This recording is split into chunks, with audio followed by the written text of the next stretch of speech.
Welcome to the Gay Buddhist Forum, where teachers from all schools of Buddhism offer their perspectives on the Dharma and its application in modern times, especially for LGBTQI audiences. These talks are offered freely to the world and made possible by appreciative listeners.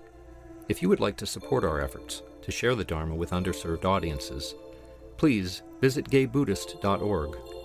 There you can donate, find a list of upcoming speakers, or enjoy many hundreds of these recorded talks dating back to 1996. Before we hear from our speaker, it's customary to go around and say our names. First and last. Joe Good. Hi, Joe. Marty. Arnold. Peter. Roy. David. Jack Bussey. Will Murdoch. Richard. Peter Dell. Jerry Jones. Tom. Jason. Paul. Harvey Whitman. Richard. Dave. Michael. Mark Olson. Michael. Adam. Cass. George. Eric. Brent. Dexter. Larry. Kenyon. Mike. David. Richard. Ron. Jay. Doug. Chris. Paul. Daniel. Aaron. Michael. Kay. Robert. Farouk. Carl. Ron. Tom. Are there any first-time visitors? Could I ask you to say your names, not to embarrass you, but just so that those of us who've been here many times can try to make you feel welcome in social time? Sure. I'm Ed Tyke. I'm Ron Boyd. I'm visiting from Washington, D.C.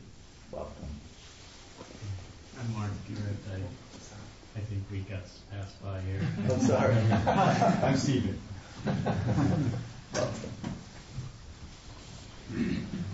Our speaker today is Joanna Macy. She is an eco-philosopher and a visionary. She has developed an international following over the course of 40 years as a speaker and workshop leader on Buddhism, general systems theory, and deep ecology. A respected voice in movements for peace, justice, and ecology, she interweaves her scholarship with 4 decades of activism. She is author of many books, including Thinking Like a Mountain, World as Lover, World as Self, and Coming Back to Life, Practices to Reconnect Our Lives, Our World. I think some of those books are available out in the lobby. So welcome. Thank you. I am delighted to be here with you. I grew up in a church-going family, and I miss doing something on Sunday morning over in East Bay where I live. I don't know of any Dharma groups that meet Sunday morning, so this feels special to me. And I haven't been to this center before. It's beautiful. So thank you for sharing this time with me. Baruch asked for a title, and right off I said, though I've never given a talk with that title before, in the darkness the eye learns to see. And I was bringing to mind a line from the poet Theodore Roethke that has often been quoted. It's been quoted by one of my teachers, Robert J. Lifton, psychiatrist who writes and thinks a lot about the challenge to the psyche of the weapons of mass destruction and the challenges, all kinds of challenges of our particular time. And I've seen it quoted, this line, by, I think this psychologist for social responsibility and psychotherapist for also bringing to mind that in the darkness the eye learns to see. And then last night I went and got my volume of Rethke. He's an American poet of the mid-20th century, and I found I'd misremembered it. And it's not very much, but I thought I'd read a couple of lines from it. In a dark time, the eye begins to see. So I wasn't too far off. And then some of the other. I meet my shadow in the deepening shade. I hear my echo in the echoing wood. What's madness but nobility of soul at odds with circumstance? The day's on fire. I know the purity of pure despair. My shadow pinned against a sweating wall. That place among the rocks, is it a cave or winding path? The edge is what I have. A man goes far to find out what he is. Death of the self in a long, tearless night. All natural shapes blazing unnatural light. Dark, dark my light, and darker my desire. My soul, like some heat-maddened summer fly, keeps buzzing at the sill. Which eye is I? A fallen man, I climb out of my fear. The mind enters itself, and God the mind, and one is one, free in the tearing wind.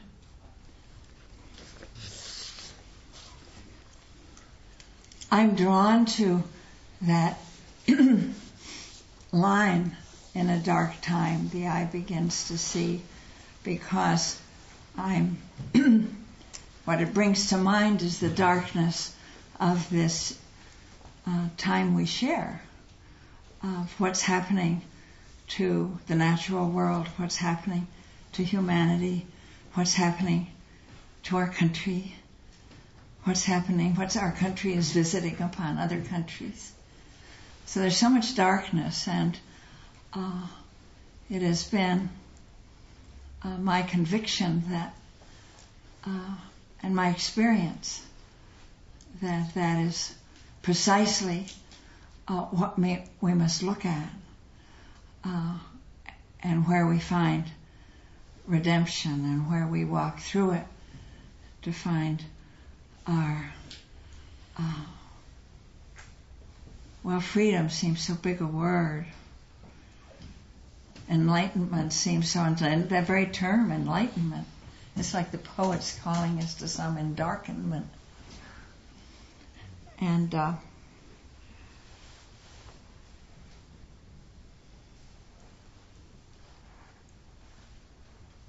it's become a place where we as a people don't want to go, don't want to look at the suffering, don't want to look into the darkness. That's why Robert J. Lifton, the psychiatrist who coined the term psychic numbing, we become numb, anesthetized to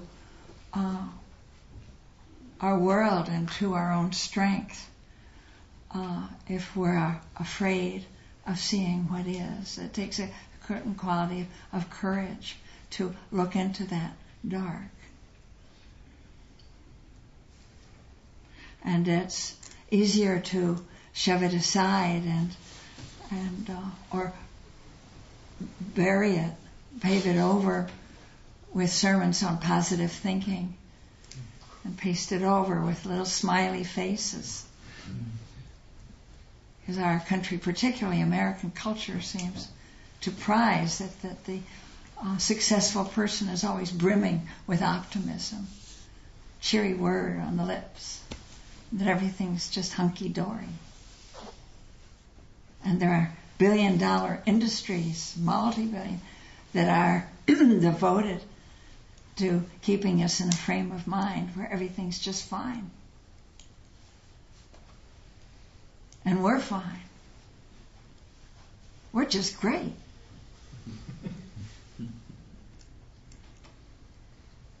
so that it's like for politicians running for office, it can be like a kiss of doom on their campaign to talk about the suffering.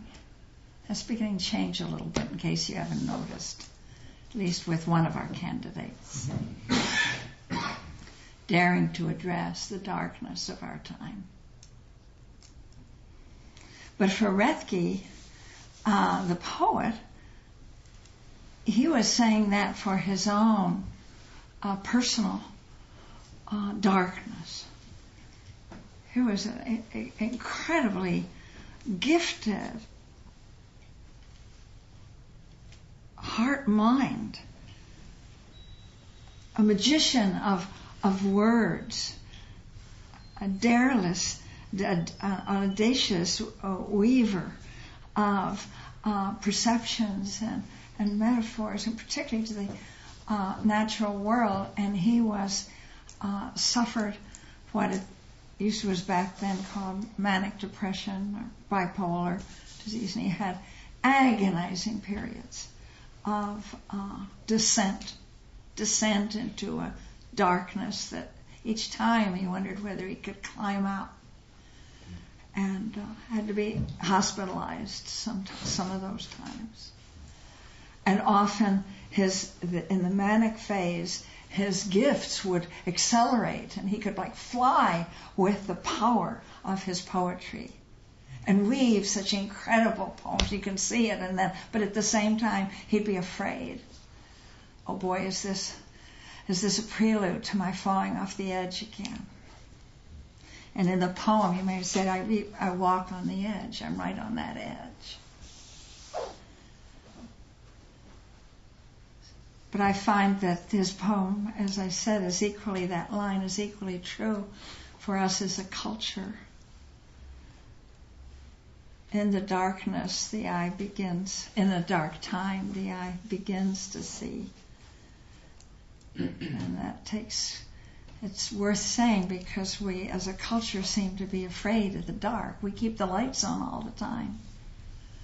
You might have seen those maps of the Earth seen from space, from satellites, and the blazing lights around the cities across the country, across North America, that band which we are.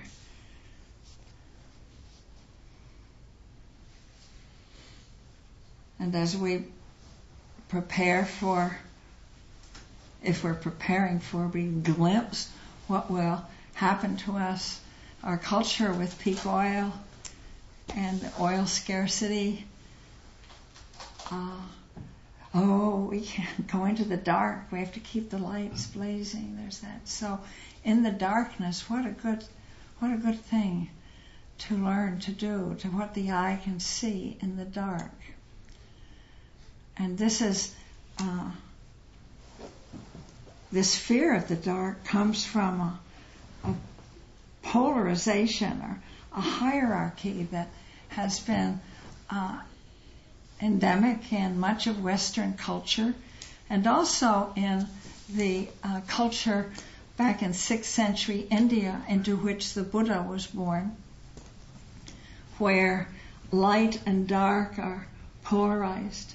You go from the dark to the light, and that's what's an ancient Vedic. That's where you want to be. You want to get away from the dark and go into the light. And it's a polarization from the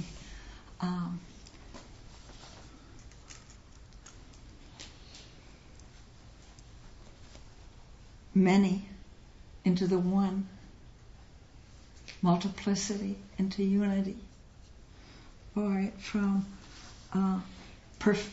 imperfection to perfection, from brokenness to wholeness. These are set in opposition to each other, from change and turbulence into stillness and eternity. So that movement itself began to be seen as an illusion. So now I'm going to switch. I have a 3-part talk. First there's Rithki, then there's the Buddha, Then there's another poet, Rilke. I told this to my husband this morning. I said, I have a 3-part talk, and he said he thought he couldn't hear the difference between the 2 poets' names, and they're favorites of mine, but I'd never before noticed Rilke and Rilke. Sounds so much alike, at any rate. But I'm the middle part now about the Buddha. He just blasted apart that hierarchy, that ontological hierarchy, that the spiritual path is to ascend, usually the direction's up, to ascend from what's broken to what is pure, from impurity to purity, from darkness to light, from death to life, from flesh to spirit.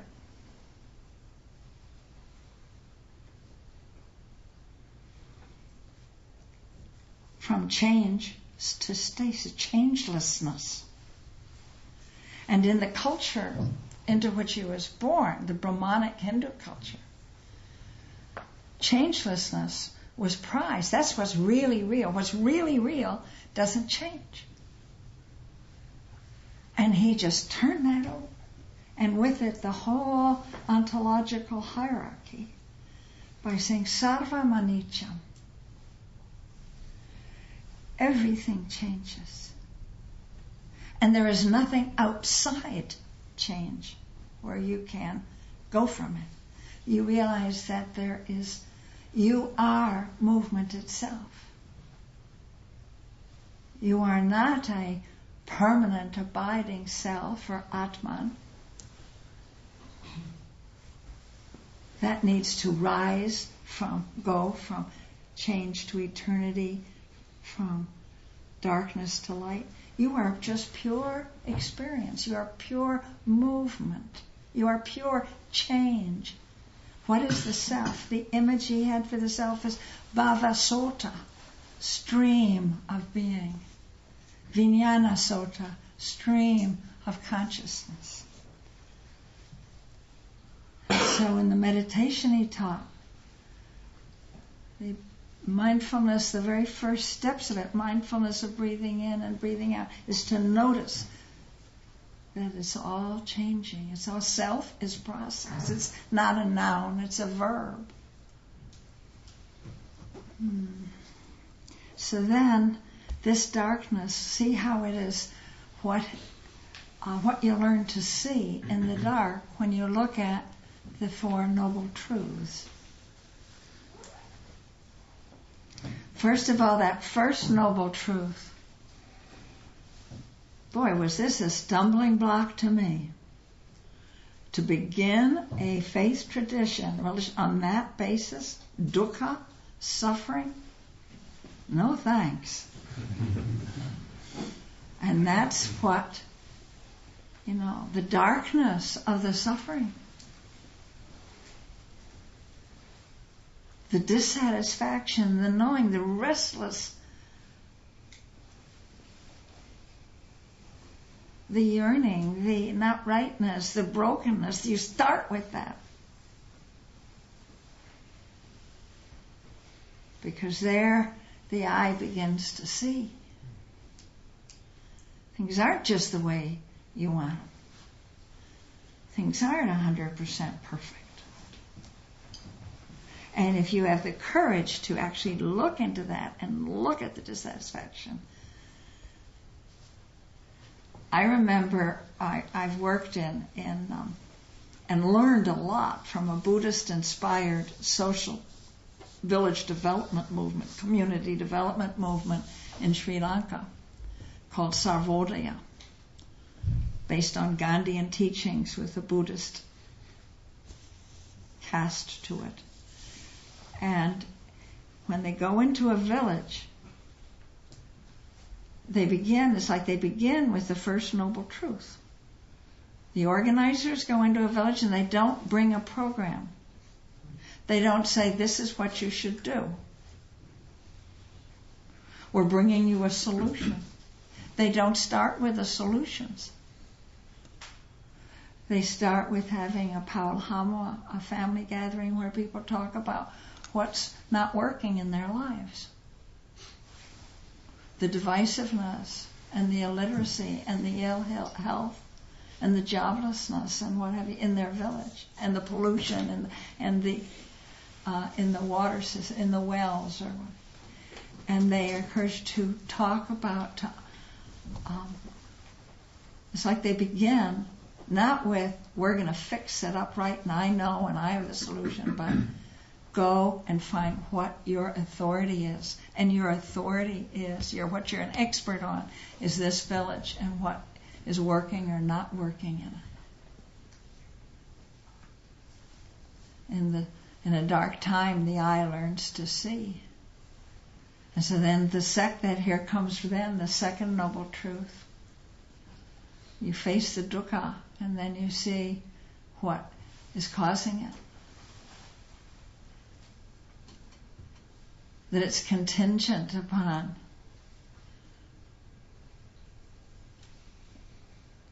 the arising of fear, hatred, and delusion. It's not a life sentence. It's not a permanent condition. It itself is always changing. If you bother to look at it, it gets really interesting. So use a little curiosity with the suffering. It doesn't have to be that we are doomed forever, some inexorable fate, that our Constitution has been shredded by the current administration. We dare to look at it. There's tremendous denial in our culture around what's happened to our civil liberties. Can't face that.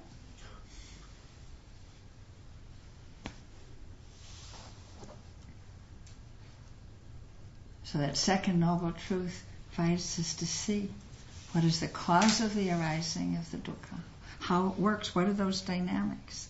And then the third noble truth is that the dukkhas can cease. Dukkha nirodhas. It doesn't have to, you can move, and that's the declaration of intention and freedom to move into a life in your full capacity.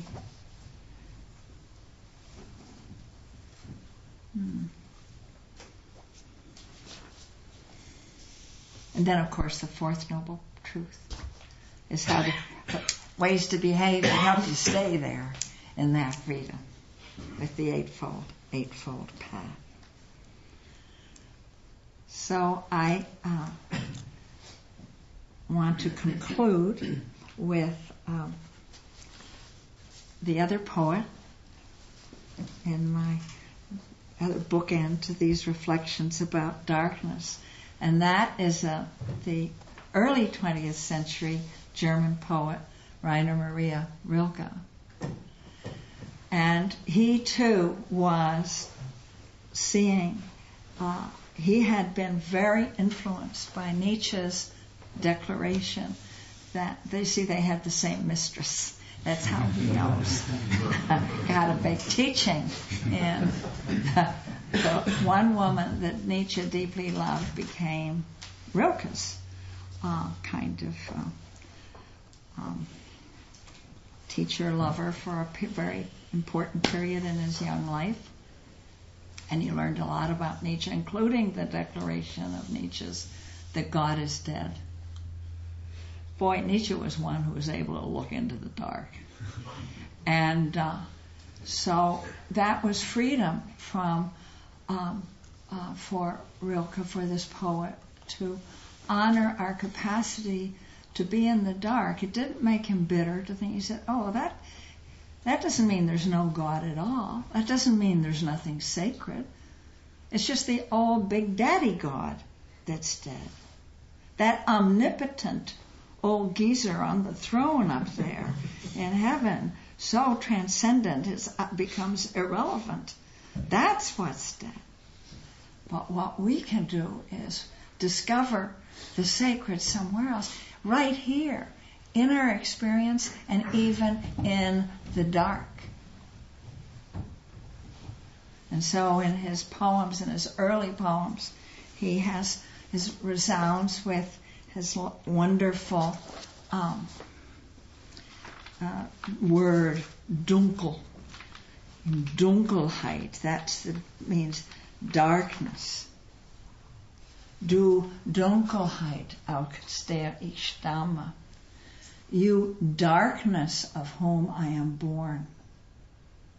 That's what you come out of. That's what I come out of, the dark.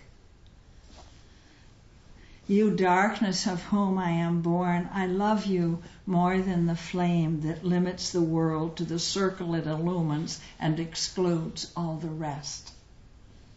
But the dark embraces everything, shapes and shadows, creatures and me, people, nations, just as they are. It lets me imagine a great presence stirring beside me. I believe in the night. And there's another, this is from a collection that I translated. Says I, modestly. Not modestly, with pride. What am I saying, modestly? But listen to this. This Book of Hours was written short, very short poems to the sacred and to this God that comes out of the dark. This God from whom he says, I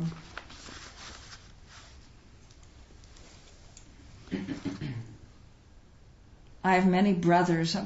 He's speaking in the persona of a monk. I have many brothers in the south who move, handsome in their vestments, through cloister gardens. And I dream of their Titians where God becomes an ardent flame, so full of light. And then he says, but when I lean over the chasm of myself, it seems my God is dark and like a web, 100 roots silently drinking. This is the ferment I grow out of. Isn't that great? And here, so then toward midway, and these are poems, this God he's talking to gets more and more, as you can see, he uses organic, natural metaphors, becomes the earth itself. And he says this, Du dunkender Grund, geduldiger trägst du die Mauern. Dear darkening ground, you've endured so patiently the walls we've built. Perhaps you'll give the cities one more hour, and grant the churches and cloisters too. And those that labor, maybe you'll let their work grip them another 5 hours or 7 before you become forest again and water and widening wilderness in that hour of inconceivable terror when you take back your name from all things. Boy, he was looking in the dark. And many of us are looking at it, seeing that kind of darkness now. And then he says, just give me a little more time. I only need a little more time because I want to love the things as no one is thought to love them until they're real and ripe and worthy of you. So freed from separating light from dark, befriending the dark, honoring the dark, he finds his heart open and capable of loving everything, what's wounded, what's broken, what's trashed. That too, to love it all. The clear cuts as well as the beautiful forests. As if that would be, and you know in your heart that that's the way the healing must come. And then I want to close with his last poem of Rilke, in the sonnets to Orpheus, because in the dark time that we have been are in as a nation, it's been a great solace to me. This second volume of translations, I wanted to bring some for you, but I'm out. But you can order it. It's called In Praise of Mortality. And the sonnets to Orpheus, this is the last one.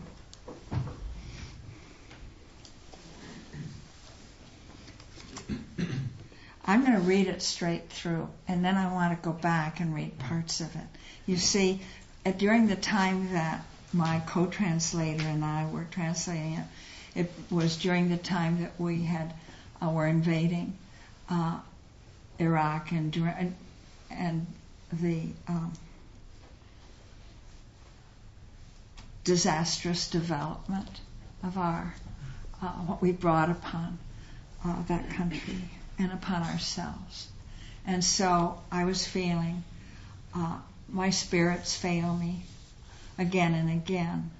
And this poem, now you may not agree with my political views, so forgive me for bringing it in. That's only to explain that I was feeling great darkness to be with what we as a nation were doing with our military. And this poem helped me a great deal.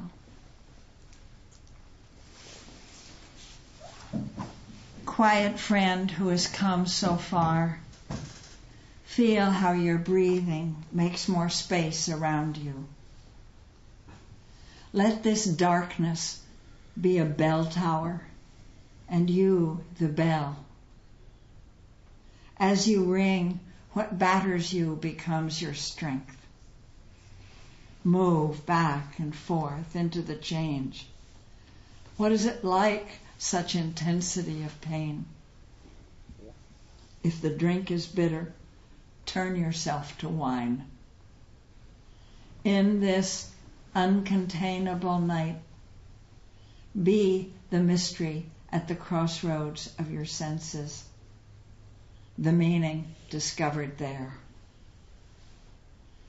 And if the world has ceased to hear you, say to the silent earth, I flow, and to the rushing water speak, I am. If you'll permit me, I would like to read sentences from that again.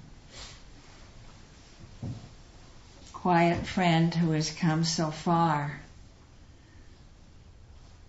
As a deep ecologist, one deeply informed and grateful for the new cosmologies, I see that we've been on this journey for a very long time.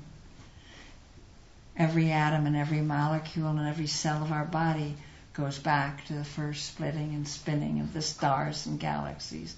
We've been on this path a long time.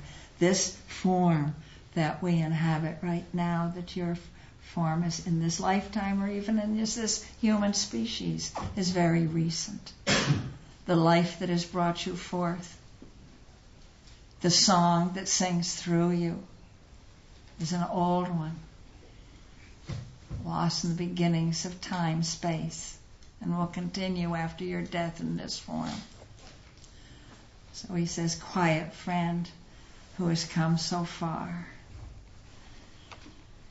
Feel how this breathing makes more space around you. So you notice that in your practice. We've been given this wonderful Dharma practice of being able to feel the spaciousness and not let that little solidity of the anxious self, let it loosen a little bit as we simply attend to the moment by moment unfolding of our experience. And it's really powerful for me because the basic practice for me is anapanasati, mindfulness of breathing in and breathing out. And then my favorite lines, let this darkness be a bell tower and you the bell.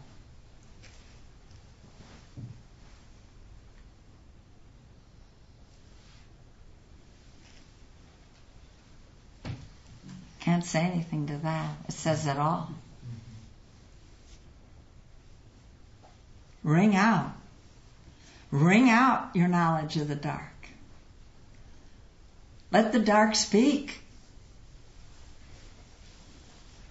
As you ring, what batters you becomes your strength.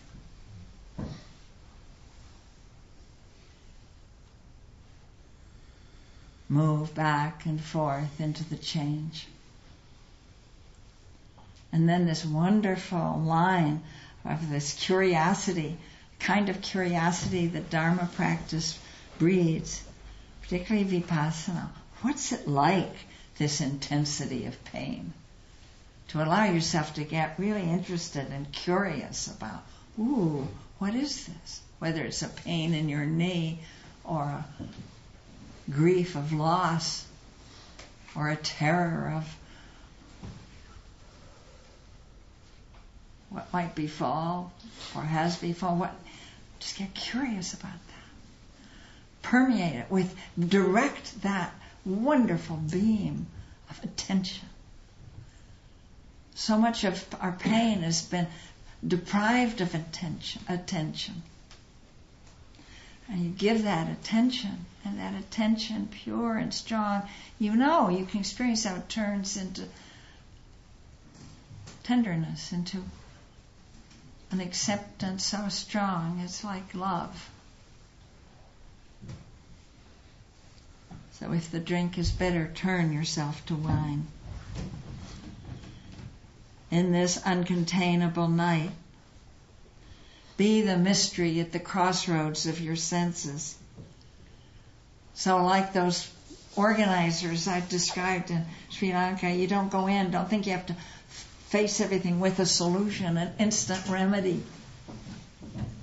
Don't know mind. It's one of the things I so love about Japanese and Korean Zen, this phrase they bring forward, the don't know mind. Being free of the security of easy answers, or winning arguments, or having more information than the next guy. To stand openly with uncertainty, the darkness of uncertainty. That gives a lot of space for breathing. Really important when you know we're in this darkness for the long haul. What's happening to our civilization and the birthings that it may allow into new forms is going to be quite a trip. To just be with it with an open mind. That's what adventure requires. Be the mystery at the crossroads of your senses, the meaning discovered there.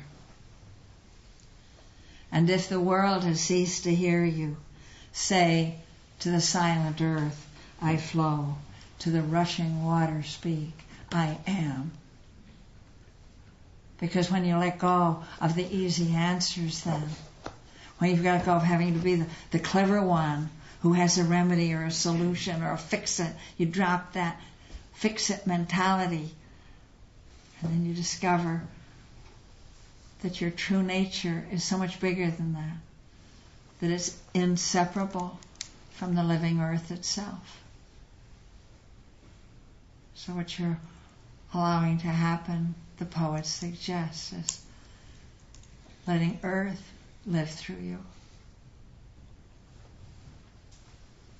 A wider identity.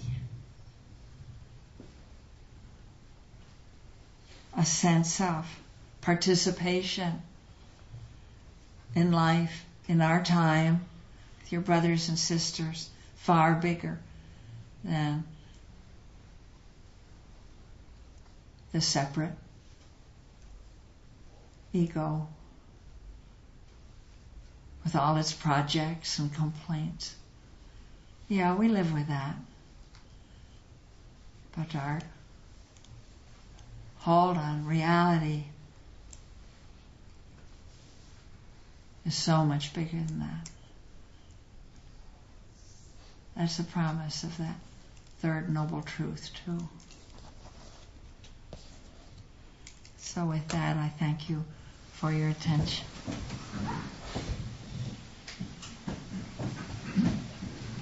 Do we have time for... Yeah, you're our time master, Yeah. Joe. We do have time for some questions or comments. Anyone's elected.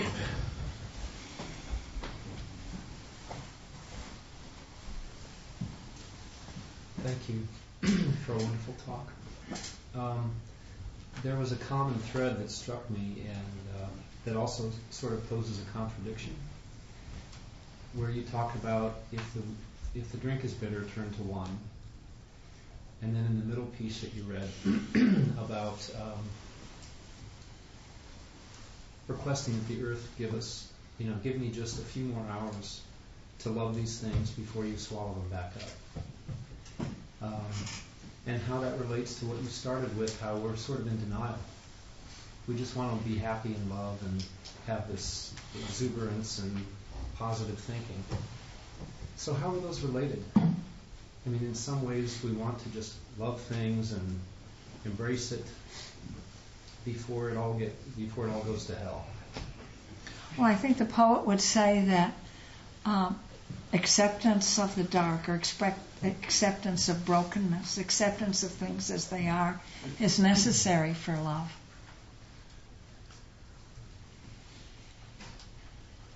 So to love things just as they are, without requiring that they be permanent. Everything arises and passes. And for the Bodhisattva or the Buddhist adept, the scriptures say again and again that as you see how everything changes, birth turns into death, turns into birth, nothing whole, nothing stays the same. Imperfection and loss is not to be denied. Then a great compassion arises. And that compassion opens the heart. So this is phrased particularly strongly when they're talking about the Bodhisattva, that is, all of us. The Bodhisattva being one who knows how deeply we're connected in dependent co-arising and the interdependence of the web of life, of the net of Indra, and to see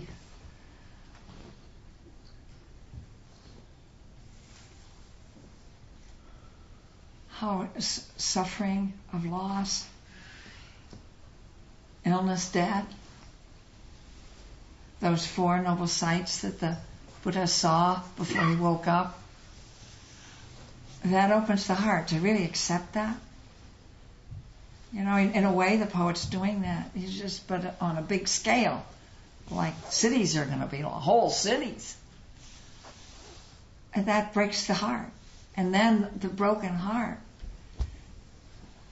there's nothing to hold back anymore. There's nothing you have to keep for yourself, because you're just broken open. You're just a bhavasota, a stream of being. Does that answer you? It's close. Maybe someone else can address that. Well, the thing,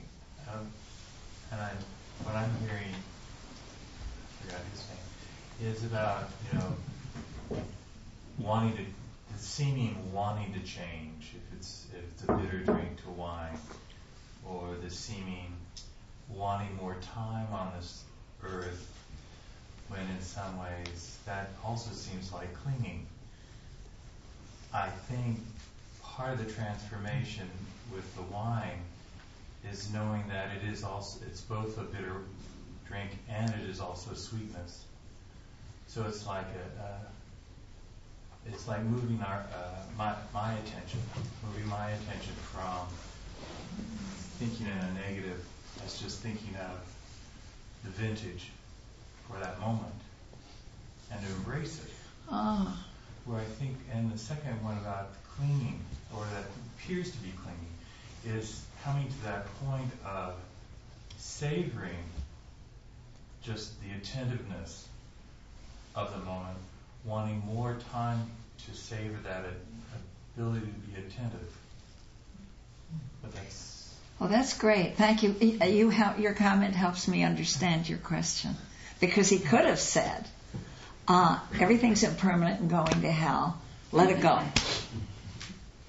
Good riddance. I mean, it could be that everything is impermanent anyway. So why bother caring about anything? Because you care about something and you'll lose it, and that's an invitation to suffering.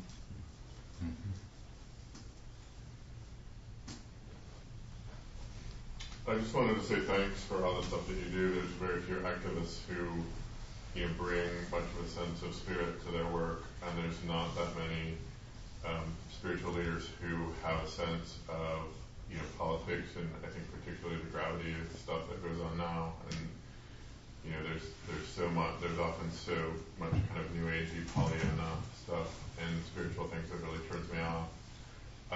And you're one of the few people that sort of keeps hope alive for me, because I feel like there is so much darkness, and there's so much craziness and denial in this country, and I feel like I'm sort of particularly susceptible to other people saying, things are fine, or if we just go faster, everything will be okay, and I keep feeling like, wow, I think things are really, going to hell, and I feel like I'm crazy. So I just love that you're out there. Like, you've been a real beacon for me. So thank you. Thank you. One issue I often struggle with is that the last thing you mentioned in your talk, which is acceptance of sort of the imperfection, while the first thing you mentioned in your talk was the dulling of your mind, saying, okay, I'm not going to look at this. So when I sometimes think, now I'm accepting this, at the same time I have the suspicion, maybe I'm just turning my senses off so that I don't have to see it and saying, this is fine. So how do you separate that acceptance of imperfection and sort of denial of imperfection, that is sort of not seeing it? Is there any line we sort of separate these two feelings? I'm thinking of a quote from Franz Kafka where he said, the one suffering, we're free. You can look away from the suffering of our world if you wish. There's a paraphrase, I don't have it in front of me, but you can look away from the suffering of our world if you wish. Sure, we have full capacity to do that. But that, in doing that, that action of turning off is the one suffering that you might be able to avoid, which I understand to say that we refuse to see the pain of our world at tremendous personal cost. We think we're protecting ourselves, but we're really anesthetizing ourselves. You can't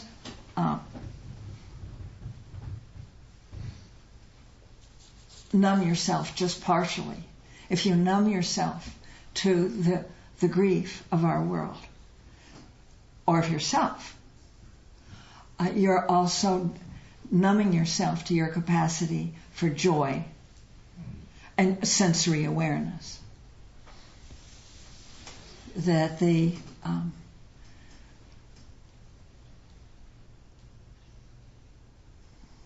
people fear that if they acknowledge their grief for the world, whether it's outrage or despair or dread, of what's coming down on us, that if they were to invite that and experience it, they'd be stuck there. There's a feeling, oh, if I were to allow myself to feel that, oh, I'd be there forever. I can't afford it. I simply can't afford it. I've got a job to keep. I have a family to support, whatever.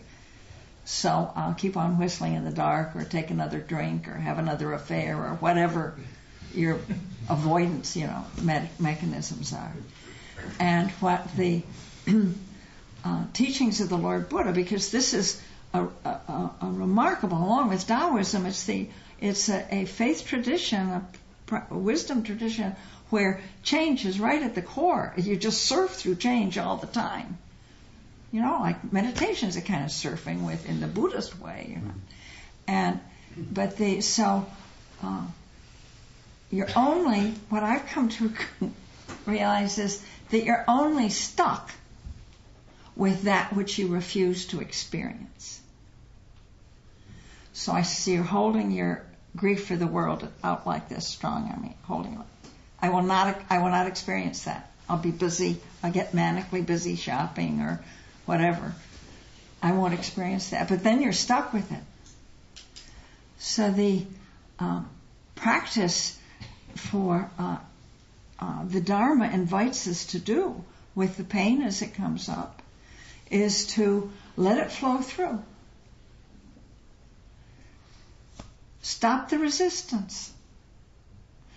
Not that you want to wallow in grief and despair all the time. Who wants to do that? But when it comes up, not to be afraid of it.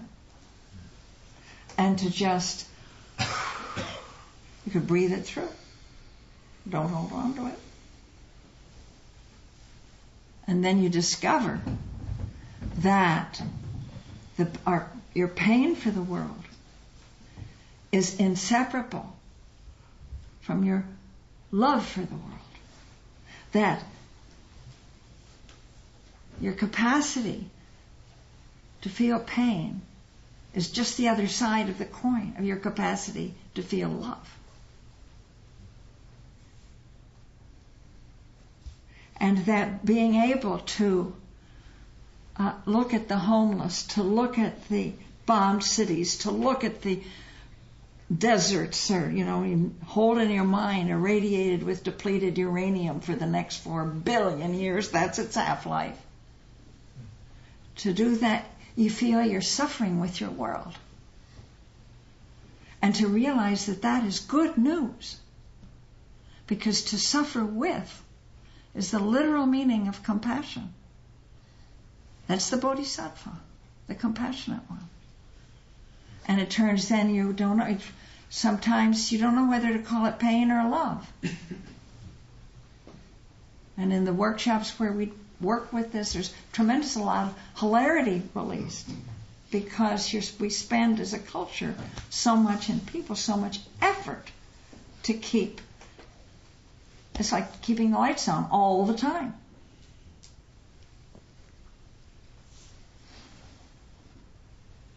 So it's okay to go into the dark. Thank you very much.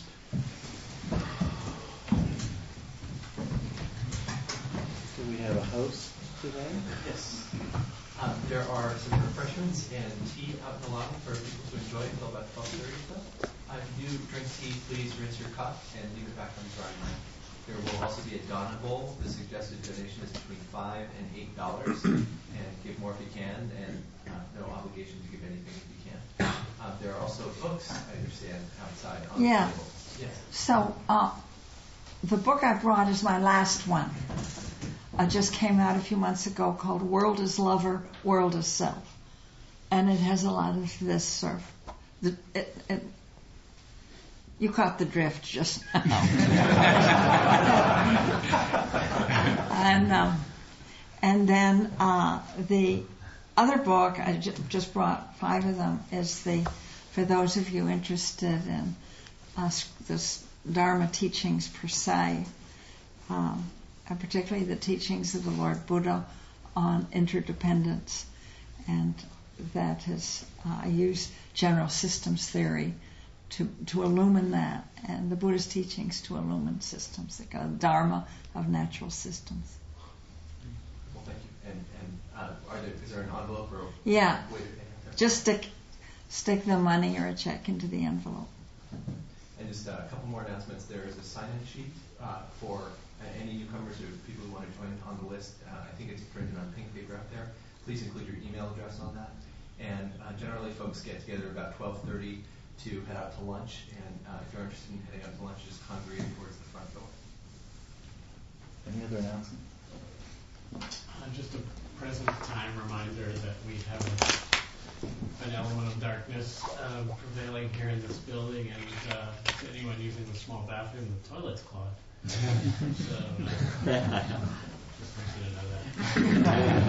Maybe you shouldn't use it.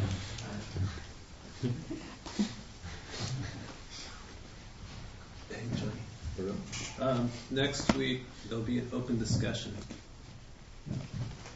in place of the Dharma Center. Yes, a reminder that our talks are available on the internet at the GBF website, gaybuddhist.org. How are they available? They're available either as streaming or downloadable MP3s. Oh, Go to really? the audio archive. There are So I can have access to what it was yes, sent? Yeah. and those are free talks. There is no charge for those. And we're just about at 200 talks at this point. Wow.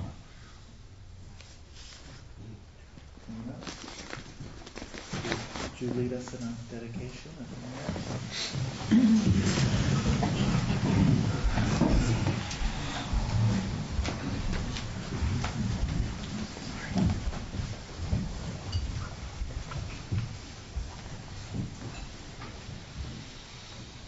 Calling to mind all the myriads of beings with whom we share this world, this life, this breath. Bringing to mind our gratitude for the teachings and the tradition that brings us together. Let us dedicate to the healing of the world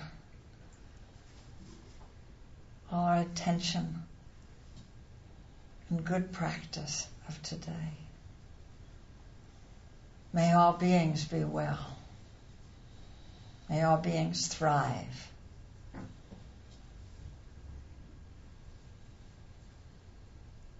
May it be so.